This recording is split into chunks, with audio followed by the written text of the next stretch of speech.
Foundation. I'm stoked to have you here. We're going to go over an introduction to IBC for all those AVAX noobs who are curious about how to get into Cosmos. So, Adi, thank you for your time. Yeah, thanks for having me. Why? Maybe you can give us a bit of background about you and how you got into Web3, and love to learn more. Yeah, sure. Hi, my name's Adi. I work on the IBC product team right now at Interchange. I have a background in like economics and math. I got into crypto about 2.5 years ago. I think what sort of nerd sniped me was zero knowledge proofs and the concepts of snarks because I was working in somewhat of a related field in math, and so that was sort of my introduction into cryptocurrencies, and like then learned about Bitcoin and all these stuff. So yeah, and then for the past 2.5 years, I was like, prior to working on IBC, I was working in like a B2B firm, also in the blockchain space. And then for the past 1 year, I've been working on IBC. Great, awesome. So the initial question I think that most people get is how does IBC work, and how is it the most secure bridge in crypto, and how, like, what's the functionality? I'd love to learn more. Right. Wait, do you want to just go through it now, or? Yeah, totally. Wait, do I already start sharing my screen here? Yeah. Yeah. Okay. No, Cool. you haven't. So you choose share screen, and then I'll approve it and it'll come in. All right. Cool. So that's just a bit of a background. Landslide is developing the IBC Lite client for Avalanche. So we're developing it open source, and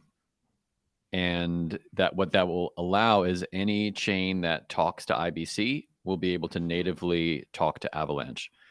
So rather than coming through like a wrapper, like Axelar or another particular type of wrapper, it will natively talk to Avalanche.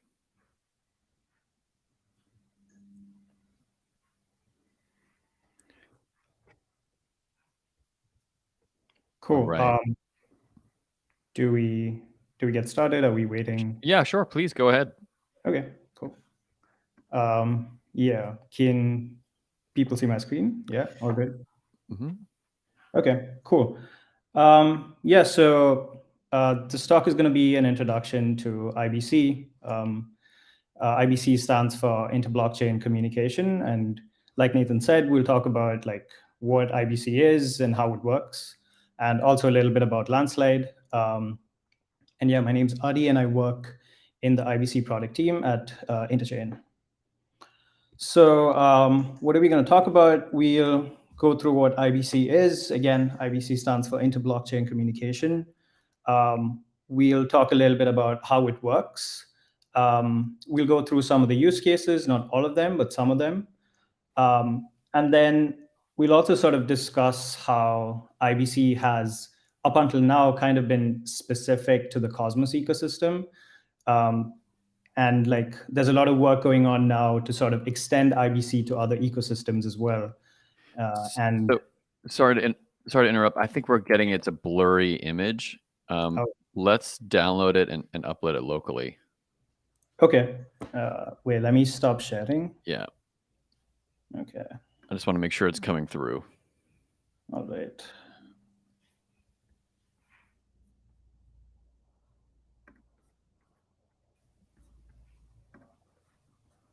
And we can switch to the, to that screen again when your motion is needed. Okay.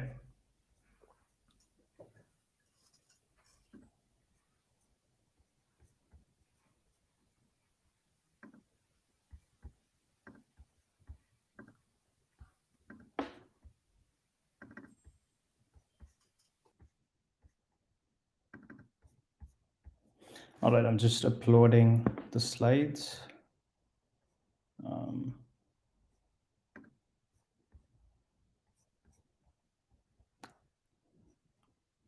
All right, so wait, where do I see this now? Okay. Yeah, much clearer.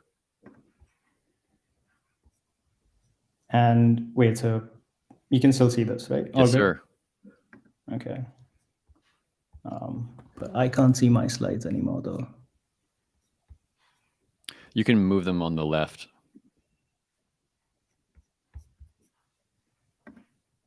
Oh.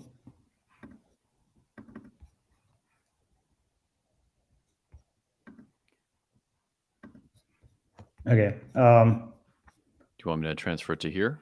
Does that help? Yeah, I think that's better. I can Okay. kind of see it better now. Okay. Yeah. Okay. I still kind of like just don't see the left side at all of anything. How's that?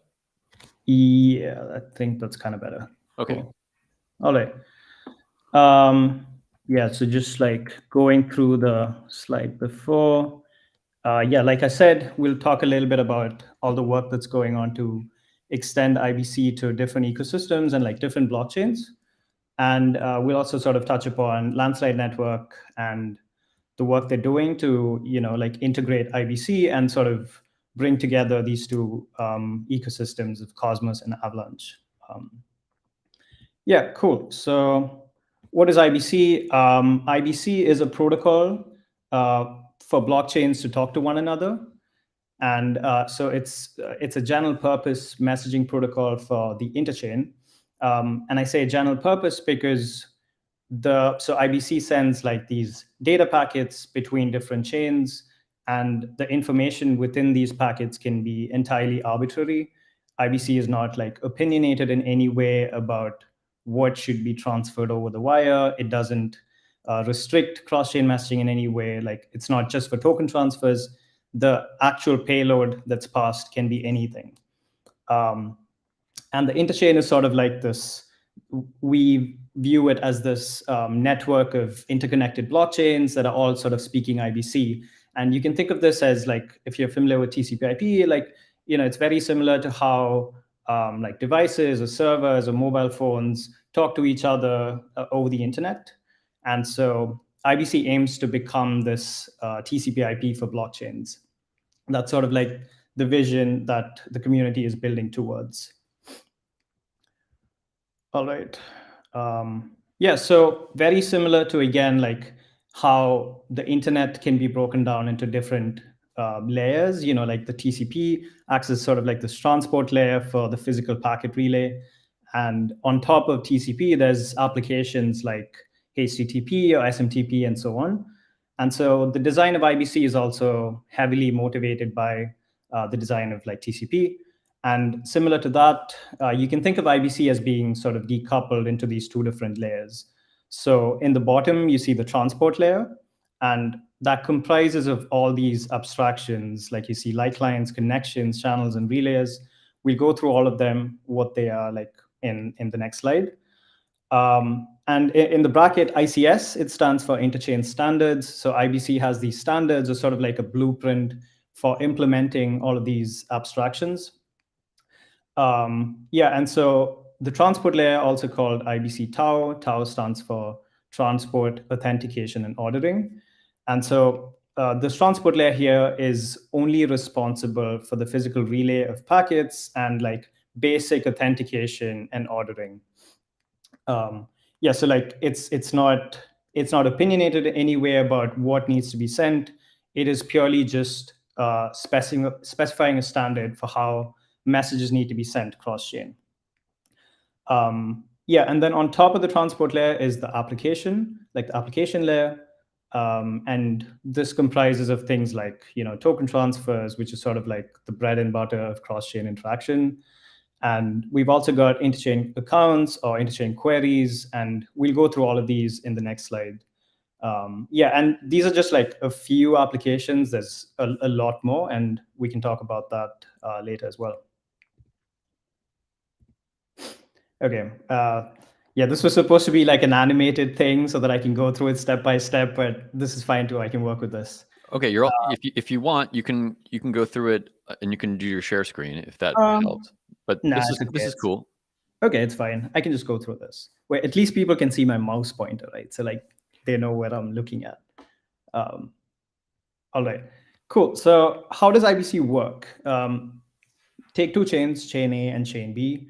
And just to like clarify semantics here, you can refer to chain A as like the source chain and chain B as the remote or the target chain or the destination. And so going from like the bottom of the stack all the way to the top, like you see a like client. So chain A has a like client of chain B and vice versa. So chain B has a like client of chain A. And so what is a like client? In the context of IBC, a like client is unlike a light node that you can think of it as running on your laptop or something. An IBC like client is on chain, and it's basically just tracking the block headers of the counterparty chain. So you can think of the like client on chain A as keeping track of the block headers of chain B. And what does that actually mean? It just basically means that it's a way for you to keep track of the consensus of what's going on in the counterparty, and a way of verifying for yourself what the counterparty's validator set has committed to. So like if some message is coming, you want to know that this message did indeed, it was committed on the other side. Okay, so that's like clients. Right. So just before we move on from there, this is a super cool point. So because for Landslide, because Tendermint is so most of IBC is still operating on Tendermint, although that will shift as IBC expands to Polkadot, to Near, and to other non-Cosmos chains. So the light client implementation is like kind of the bread and butter of connecting. So yeah, so what this means is that Tendermint is a deterministic consensus algorithm. So it's all or nothing at all, right? It's all of the nodes talk to all of the nodes, and Avalanche is probabilistic.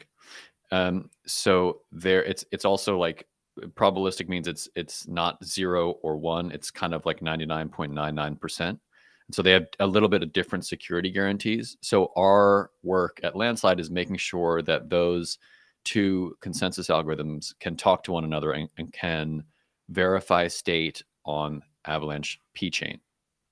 Mm-hmm. And as far as I know, Avalanche consensus is still like finalizing instantly, right? Like basically, yes. Is there a possibility of reorgs and stuff? No, there's no reorgs. No, reorgs are for layer 2s. Yes, that's generally what they do. Yeah, there's no reorg. If there's a reorg, it's not really a blockchain. Fair enough. Cool. So should we keep going? Yeah, sure. All right. So we talked about lifelines, and then just moving up the stack, you see connections. So what is a connection? It's basically just connecting two lifelines together. So you can think of it as connecting two different blockchains, chain A and chain B in this case, in the P2P layer. And then on top of connections, we have channels and applications. So going from the top, like application, you can think of it as anything that we just spoke about, like just basic token transfers, can be cross-chain NFT transfers or anything like that. And a channel is basically just allowing data packets to be sent between applications on two different chains. So you can think of it as like a funnel for packets to be sent back and forth between these two applications. Okay, so how are these packets actually being sent? There are off-chain entities called relayers that you can see in the middle. So a relayer is, like just like an off-chain process that is running a full node of chain A and a full node of chain B, and they are sort of scanning both of these blockchains for any sort of messages.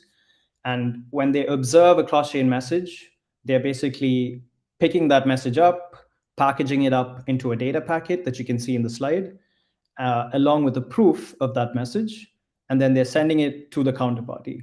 So, at the very core of it, a relay is just copy pasting information from one point to another. And they cannot in any way change the contents of the packets. They cannot be malicious in any way. And also worth noting is that relayers are entirely permissionless. So anybody, anywhere can run a relayer. All right. Before we move on, that is super cool. Can you go into why they can't change packet information? I guess that's just like hard coded into the software. Like they can't really, they're just meant to pick up a message or like copy and paste information. Like they're not seeing, well, they can, I think they can see the data packets, but they cannot like change it in any way. I don't exactly know why they can't like. Okay, so they're not running a zero proof, zero knowledge. They're not proof. running a what? A zero knowledge proof. Not yet. Well, right. Yeah. Not yet. As in, like, there are teams working on this, like relayers, sort of creating, like computing a proof, for zero knowledge proof, and that's like a way of sort of extending IBC to different ecosystems using validity proofs. So this, like, the idea has been floated around. There are people who are going to like work on this, and yeah, we can talk about this, in a few minutes as well. Right on. Okay, cool. So just summarizing everything, going from the bottom of the stack, there's likelines of, there's a like line on chain A, keeping track of the consensus of chain B, just looking at block headers, and vice versa. On top of that, there's connections that are connecting these two likelines. On top of connections, we've got channels and applications. And the channel allows two different applications on two different chains to talk to one another. And a relayer who is monitoring these chains are picking up on like events or cross-chain messages, packaging it up into messages with a proof, and then sending it along to the counterparty. All right. So moving on. Okay. So did this? Yeah, I think this was the next slide. All right. Yeah, so use case, just going through some of the use cases of IBC, like applications. So like we talked about cross-chain fungible token transfers, IBC uses a very simple lock and mint mechanism where, like most people must be familiar with this by now. You just like, if you're sending, let's say, AVAX from one chain to another, you lock up 10 AVAX, and then an equivalent amount of tokens are minted on the counterparty chain. And then we've got interchain accounts, which is sort of like a lot more interesting and plays into this sort of narrative of cross-chain composability. So what is interchain accounts? It's a way for a blockchain to control an account on a remote chain. So from a user standpoint, you can think of it as you remaining on one chain and one interface and sort of managing, your account. Whatever you can do on that remote chain, you can do from the source chain. You can stake your tokens, vote on a governance proposal, swap them, whatever you want to do. Whatever you can do on that remote chain, now you can do from the source chain. That's what interchain accounts allows you to do. And so you're not, like skipping interfaces or anything. You just remain in one place and then manage everything. So like you can think of the applications of this where perhaps you would remain on a chain and like manage your credit position, lending, borrowing, whatever, on a completely different chain, or you can liquid stake your tokens. And there's a bunch of protocols within the Cosmos ecosystem doing this. Teams like Stride, Quicksilver, Quasar, who are all using interchain accounts for their use cases. And maybe if you're like from the ETH world, you've probably heard of account abstraction. This is basically that. And we've had interchain accounts, live for more than a year now. So yeah. And yeah, so if you think about interchain accounts as sort of writing state between blockchains, cross-chain queries is a way to read state from a target chain. So you sort of send an IBC message, like a ping message, and then you get back some piece of information. This can be like the price of a token in an LP pool, and then you get that and do something with it, or whatever your use case is. It's basically just a way for you to read data. And yeah, finally coming to fee middleware, just taking a step back for a moment, when IBC was launched eventually, there was no way to incentivize relayers. So relayers are, like paying gas for the messages that they send. And so they've been spending money like out of their own pockets for relayers. And as of last year, we launched this feature called fee middleware, which allows an on-chain way to incentivize relayers based on the number of packets that they send. So on a per packet basis. Let's dive into that a little bit. So that's coming from Avalanche. Hearing that it's sort of a tragedy of the commons, right? It's the thing that everybody needs to operate is a functioning IBC relayer, but it's not incentivized. So how does the fee middleware work? It's not live yet, right? So it is like, I think we're on the V7 line now, and I believe it was launched in the V4 version of IBC, IBC Go specifically.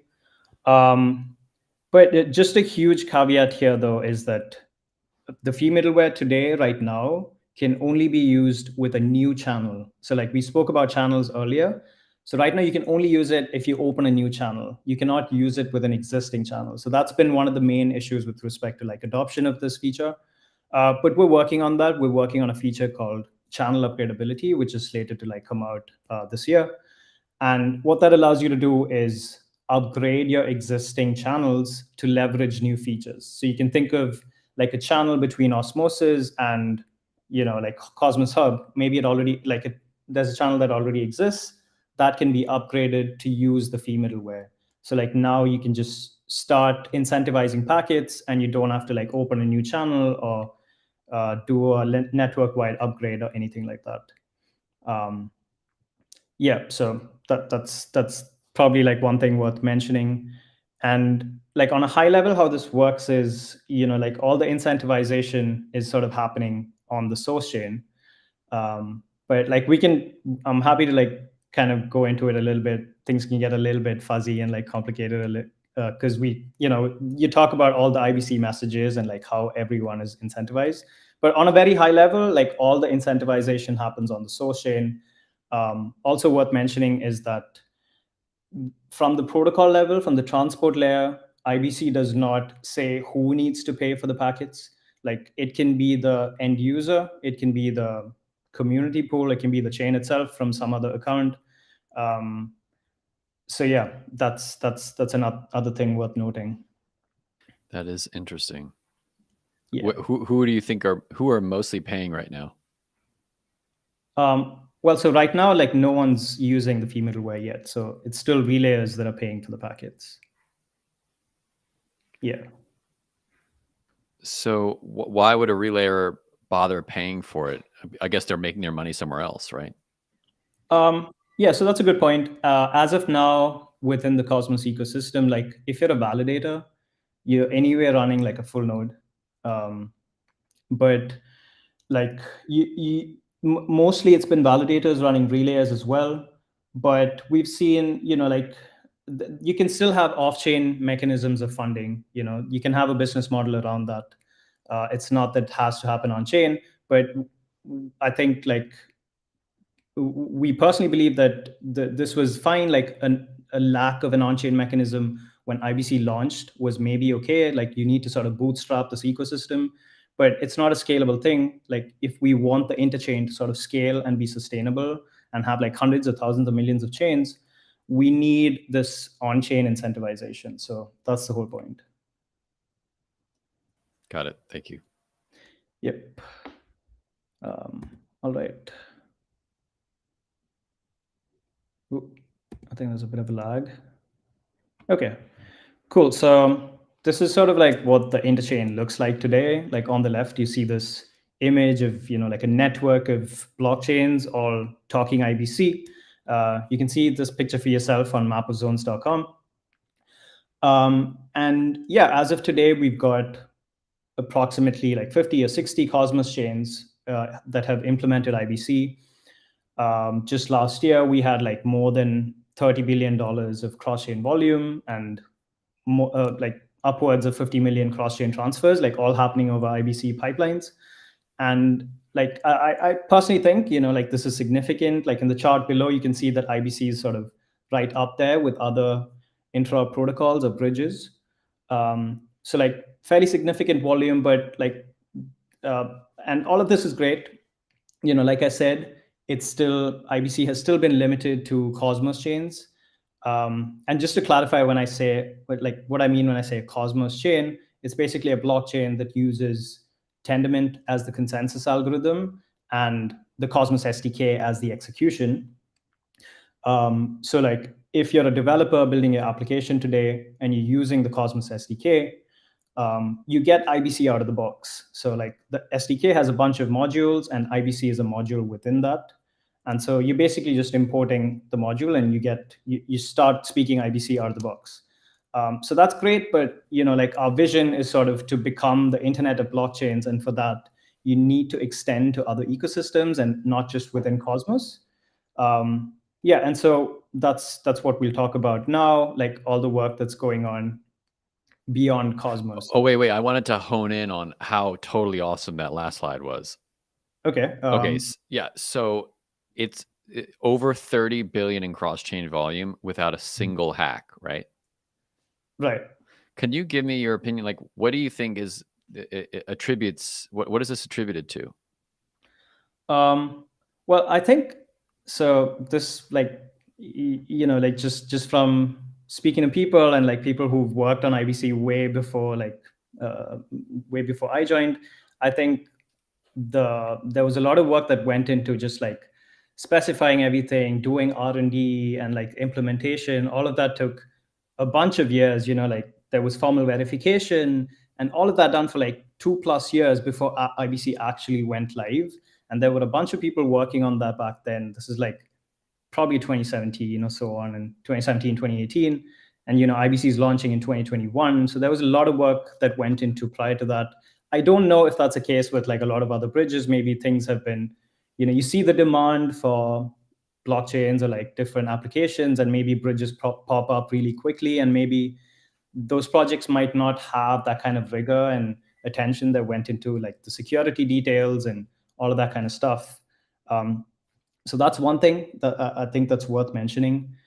And another thing is also that IBC is not like, it's not using any multi-sig, it's not using any sort of, like threshold cryptography or anything like that. So the trust model of IBC is that if you're a user sending a message, a cross-chain message over IBC from chain A to chain B, you are trusting, like you're still trusting something, but you're trusting the consensus of chain A and chain B. You're trusting the validator sets of these two chains. Unlike, so there are these projects that have like externally verified bridges, which you can think of it something like a wormhole or something, which itself is a blockchain. And so it introduces this third party now. So not only are you trusting chain A, chain B, but there's this third party intermediary. And usually that can be sort of like the weakest link. And so it's much easier to compromise that. And that can be anywhere, like we've seen 3 or 5 multi-sigs or like 4 or 5 multi-sigs, which is much easier to compromise than an economic stake of like 1 billion or 2 billion and so on. So yeah, that's right. In the case of, we've seen that for over and over again in bridges. Yeah, exactly.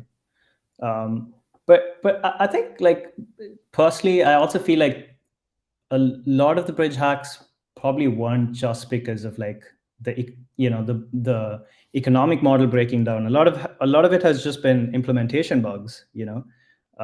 So I personally think like IBC being live for 2 years and sort of like still chugging along is also a testament to the engineering effort and all the development that went into like just building quality software. Agreed. I'm also curious about the how it fails when transactions fail. And I think that's a critical piece of it, because planning for failure is critical, because failure always happens. And so when the failure of a data packet fails, maybe you can walk us through what that failure looks like. Yeah, sure. So in like a happy path of IBC, going back to this chain A, chain B example, there's basically 2 messages. So there's the receive message. So that's a message being sent from chain A to chain B. That's the receive packet. And then chain B, once it's processed that message, will be like, okay, this checks out, everything's good, and it'll send back an acknowledgement or a NAC packet. So that's the happy path. But in the, like the non-happy path, you still have this receive packet that's being sent. And maybe for some reason, chain B couldn't process that message, the application. Maybe it was on a different version or something like that. Maybe there wasn't sufficient gas. And in that case, it sort of sends back a timeout. So every packet will say, hey, this message needs to be processed within this much time. Like that's said within the data packet. And if it's not, then you send back a timeout. And what that allows you to do is sort of unwind the action that happened on chain A. Like if you're a user, you sent, let's say, 10 Osmo, like 10 Osmo from Osmosis to Landslide. And Landslide, for some reason, the application on Landslide couldn't process it. It'll send back a timeout so that the tokens that were locked here can be like unlocked now, and the user can do something with it. So there's no scenario where a transaction fails and people don't get their funds back. No, never. Like it never stays in a limbo. Like the asynchronous communication still happens at some point. Brilliant. Yeah. Cool. Yeah. So just talking about some of the work that's happening in other ecosystems. So Composable Finance and Strangelove, they're working on bringing IBC to Polkadot and Near. Yeah, and this will probably be like, it might be that, especially Polkadot might be one of the first ecosystems that we see IBC on outside of Cosmos. That's like one of the work that's going on. And so there's also work being done to bring Ethereum compatibility for IBC and like Ethereum L2s, like Optimism, all of this, as well as other EVM compatible chains. And Polymer and Electron Labs are two teams that are working on this. And they have kind of different approaches, but at the core of it, they're leveraging zero-knowledge primitives like SNOCs to sort of reduce the costs of on-chain verification and still have IBC, but do that without introducing additional trust assumptions. Yeah, and so like the next 2 points, like recently we've seen this sort of advent of a lot of general purpose rollup frameworks. Eclipse and Dimension are two of these folks, and I think a lot of that has to do with like data availability, specialized blockchains coming up, like Polygon Avail or EigenDA, Celestia, and Eclipse and Dimension, as far as I know, are leveraging Celestia. And so in the case of Eclipse, they're doing something really exciting, I think. They're sort of porting over the Solana VM or C level, and it allows developers to deploy that app on the SVM as a rollup. And all these rollups will now speak IBC. So they're working on an IBC integration, which I think is like really cool. We've got Dimension, who has like their own version of IBC. It's called Escrow IBC. And that's basically, it'll enable optimistic rollups to sort of speak IBC as well. And yeah, and finally, IBC on Avalanche, like Landslide and Strangelove are working on sort of bringing together Cosmos and the Avalanche ecosystems. And like from our standpoint, we're like super excited to be working together. Yeah, and Amen. Yes, and yeah, we can talk about that a little bit. So cool. Yeah, so probably people are already familiar with Landslide here, so I don't know, but we can still talk a little bit about it. Yeah, so Landslide is a CosmWasm compatible subnet. So just going back to what I said earlier about the Cosmos SDK, when you use the SDK today, you sort of get CosmWasm out of the box. So what is CosmWasm? It's a execution environment to deploy contracts in Rust, and that compiles down to WASM. And because Landslide is sort of using a combination of like the Rust Avalanche and Cosmos SDK, I believe, you sort of get a lot of the things out of the box, like CosmWasm and IBC. And Landslide, this is also something that I found interesting, is that like a regular Cosmos chain has Tendermint and the SDK, and Landslide is sort of taking away this bottom part and like plugging in the Avalanche specific consensus, which I think is pretty cool, and sort of talks to like the modularity of the software. Yeah, and like we talked about earlier, I think Avalanche consensus, is like achieves finality instantly. I think the latency is approximately 2 seconds or so, which is faster than Tendermint. Tendermint is like 5 seconds. Yeah, and Landslide has native IBC integration, which we can just like go through a high level design of that. And probably Nathan, you have like way more context than I do here. No, this is good. You're doing very well. Yeah, so like on a very high level, just going back to like a previous example, you take a Cosmos chain on the left side and Landslide on the right. Landslide, as you all probably know, is sort of like being orchestrated by the P chain. Yeah, and so Landslide will have a Tendermint-like client so that it can keep track of the Tendermint/Cosmos chain, and the Cosmos chain will have an Avalanche-like client so that it can keep track of Avalanche consensus. And that's just like one part of implementing the IBC protocol. And once you've done like the other parts as well, you can sort of have ICS-20, like token transfers between these two chains, like you're sending tokens back and forth, like relays and so on. Yeah, and I think this is pretty cool because not only does it sort of enable communication from like Cosmos chains to Landslide specifically, but Landslide is sort of acting as this gateway into the entire Avalanche ecosystem that you see on the left side. So like take any Cosmos chain on the right, Osmosis or the Cosmos Hub, you can like speak to Landslide over IBC and still have access to all these subnets. But I think the communication within Avalanche would still be like the Avalanche specific subnet communication, which I think is called warped messaging. That's right.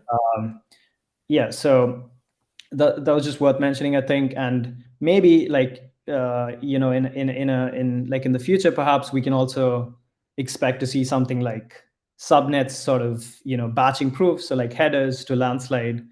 And I'm just going off of the work that's being done in Polkadot right now, where a single relay chain is sort of acting as like a bunch of different parachains, for example, are like batching headers and sending it to one parachain, which is what Composable is working on, and they submit that. So like you can think of as different subnets batching headers to Landslide. Landslide creates like a BLS proof or something and then sends it over Nice. IBC. That's it, So dude. sort of like, okay, is that what you guys are already working on? Yeah, totally. Oh, cool. Awesome. Yeah. And then when things kind of develop, we're gonna probably implement what mesh security looks like.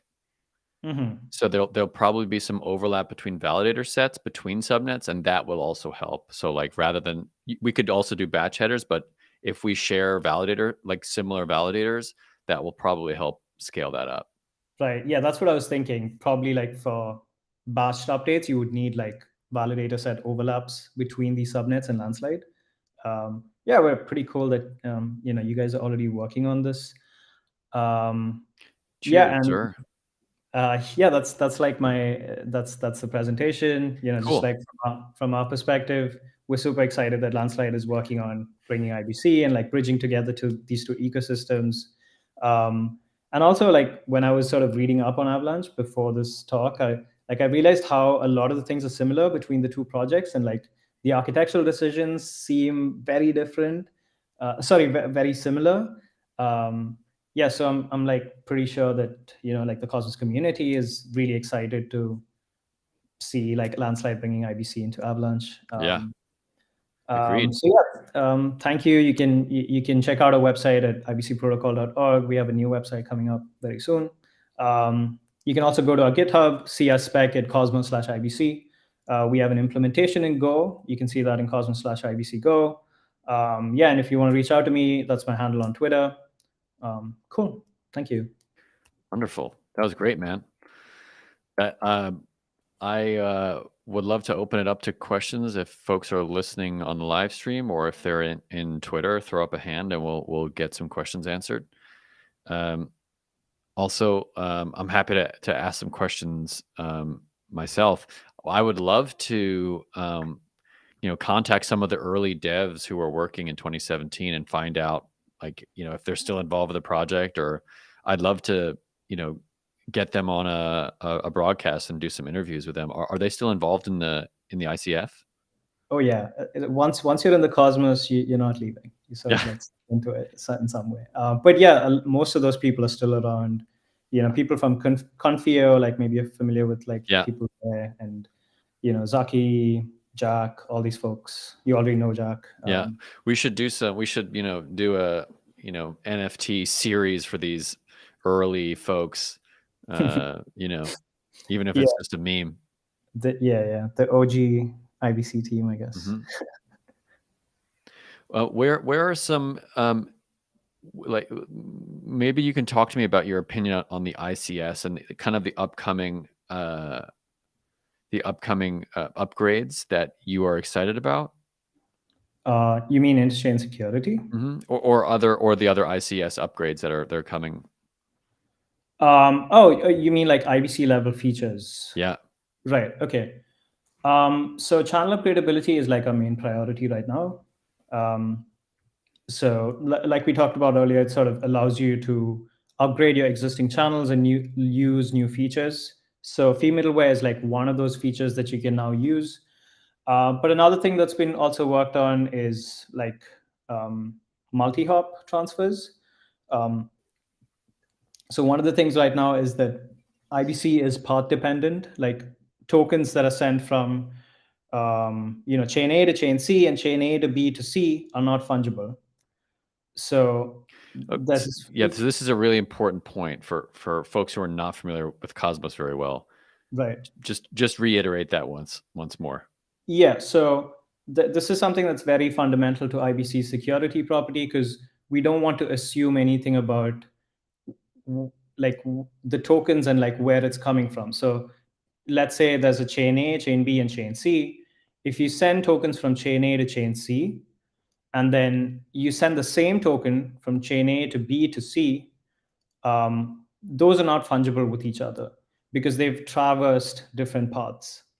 And that's like critical to the security because like each blockchain is a different security model entirely. Everything is different validator sets. So that's something important, but path unwinding sort of allows you to unwind your tokens back to the source chain, like where it originated from, and then send it back to wherever you want it to go, so that there's only one hop anyway, and sort of that retains fungibility. And this is, I think, like some of the things are still like in the design phase, but it will also in some sense leverage channel upgradability. So you can see how channel upgradability sort of fits into different features. Yeah, those are two things. We had like a bunch of like there's work going on for like the WASM client, for example. Oh wait, before we get into that, I'd love to kind of dig into that, into the hops. Has there been a proposal? I've been kind of talking with Jack about this, but I wanted to kind of cover it here. Like, what is the status of that proposal? Like, where do you think it will head, and what is the solution that it is proposing? Right. So I think there's like different teams that have proposed different designs.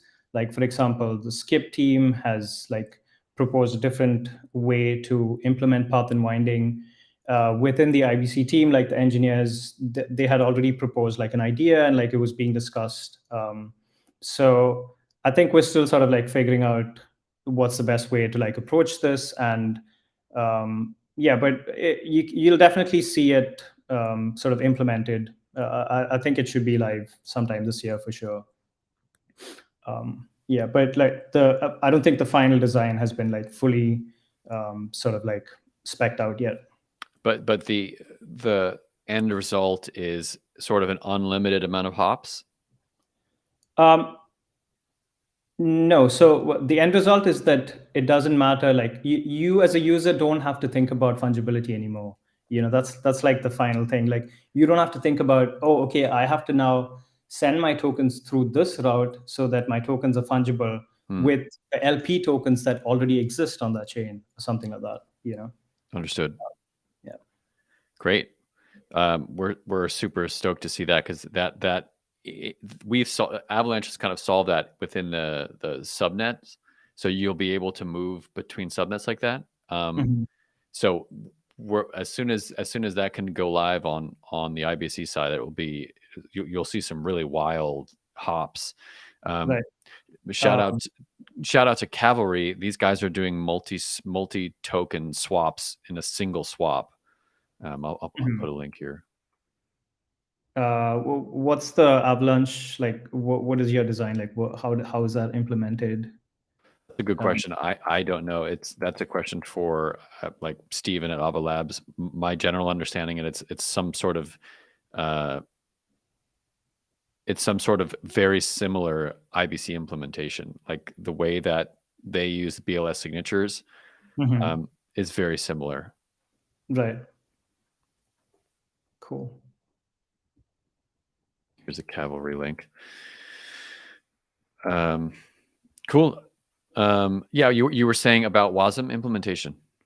Yeah, so the WASM client is like it's basically a way for different smart contracts to be deployed. So just stepping back for a moment, right now, it's like it's not straightforward to add support for an entirely new light client or to upgrade an existing light client, because it would sort of need like a network wide upgrade, because if you're changing your light client, then all of these other chains that also have a light client of your chain needs to upgrade.